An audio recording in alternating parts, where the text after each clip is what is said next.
All right, guys, we are on baby step 6 now, which is pay off your house early.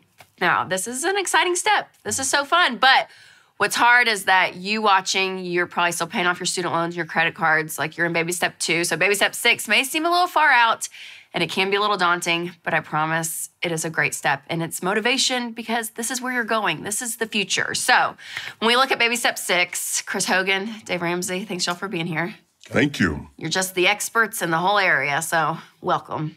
Glad you're here. So glad you're here. So a few things that I hear with people when they talk about paying off their house early is that they say, okay, I don't want to pay it off early because it's just not that big of a deal. But Hogan, you see that this is huge for specifically with millionaires, people that are everyday millionaires.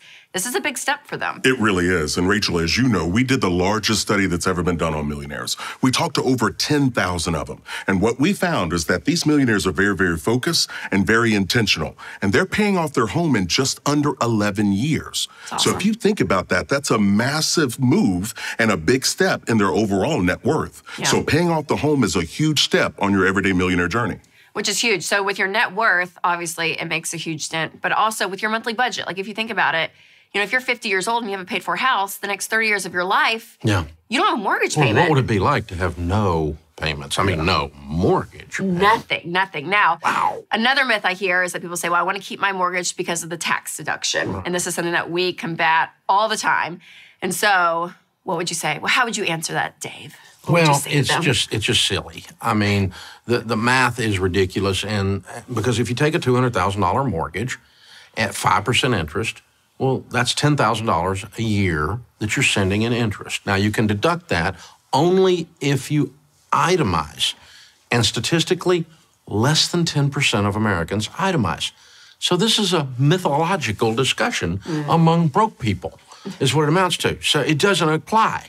You can't, in your standard deduction, you don't take the deduction for your charitable giving. You don't take the deduction with a standard deduction for your home interest rate. But if you did, or you had $10,000 in interest going out to the mortgage company, and you're in a 22% bracket, which means you're making like $80,000 household income, that saves you not $10,000 on your taxes.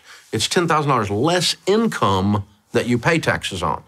At 22%, that means it saves you $2,200 in taxes. So what you're effectively doing is you're sending the mortgage company $10,000 to keep from sending the government $2,200. And that's only if you itemize. Yeah. And that just shows how ridiculously stupid the idea is. You're trading a dollar for a quarter, and you're not going to get ahead doing that. Right. Would you rather pay out $10,000 or $2,200? If you'd like to pay out $10,000, you can call me. We'll put my cell phone number at the bottom of the screen, and you can give me that. But yeah, it is. It's just the math. Like, I bet you would pay $5,000 other taxes. Yeah, that's right. I would do half. But yeah, that's right. Okay, so baby step 6. It's a long process, right? Average was 11 years. So people are, at this point, they're completely debt-free, consumer debt. They have an emergency fund. They're funding kids' college, retirement. And then they're throwing anything extra they have at the house. And it can seem long and a little daunting as well. So it kind of sneaks up on you. Well, what's your motivation? Yeah, what do you say with I that? think what's happening is you're chip, and then suddenly the wall falls. And you're, whoa, that just happened. It kind of sneaks up on you because it is a little more gradual. You have all these celebration moments like, paid off the credit cards, we paid off Sally Mae, we paid off the car. When you're doing your debt snowball, and then we got the debt snow. The first three baby steps are very emotional and very visceral. And this is more like the marathon. Yeah. But when you run a marathon, you look up and you go, man, I'm halfway through. And, oh, look over there. There's the yellow tape. We're going to make it and not die. And, these things occur, but it kind of emotionally sneaks up on you because it's incremental. What do you see, Hogan, with millionaires specifically? Because I love that because it's people that have won, right? But what they do. Well, bottom line is these millionaires are very intentional. They take personal responsibility, and they have a plan for their money. And so paying off the home is not an accident. It's a part of the plan. Yeah. Our culture is so used to buying homes. What we're trying to do is get people to think differently about owning it. And that means it's yours. You've removed the risk out of your life of having a payment, and now you have an opportunity to do more with that money, like giving or doing more things for yourself and your own financial future. Yeah, so good.